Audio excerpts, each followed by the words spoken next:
Saya memilih tentang manajemen hati sebagai bagian dari pendidikan akhlak.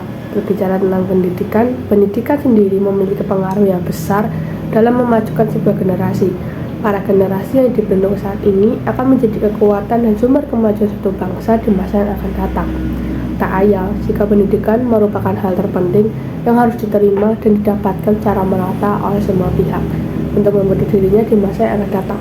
Tak hanya membentuk dalam perkembangan dan pengetahuan akademis, pendidikan juga berperan dalam membentuk karakter dan moral para siswanya. Seseorang tidak semata-mata dapat mencapai kesuksesan dan keinginannya hanya dikarenakan kemampuan kognitifnya saja.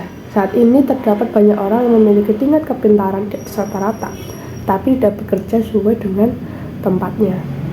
Maka dari itu, faktor kepintaran saja tak cukup untuk menjadi faktor penentu dalam kesuksesan di masa yang akan datang.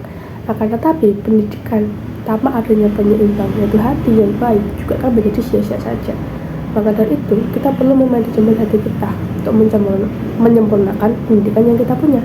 Berbicara mengenai manajemen hati, yang secara umum memiliki arti yaitu upaya pengelolaan hati supaya potensi positifnya bisa berkembang maksimal mengiringi kemampuan berpikir dan bertindak, sehingga sikapnya menjadi lebih positif.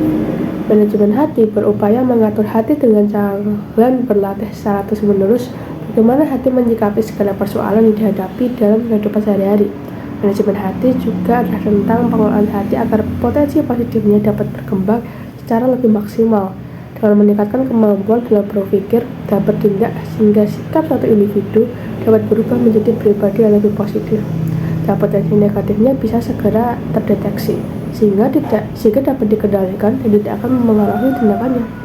Maka dengan menerapkan manajemen hati, seorang dapat mengarahkan dirinya menjadi individu yang sangat peka terhadap potensi untuk melakukan hal-hal positif yang mendatangkan kebaikan baik untuk dirinya sendiri, untuk orang lain sekitarnya, ataupun di kehidupan akhirat nanti.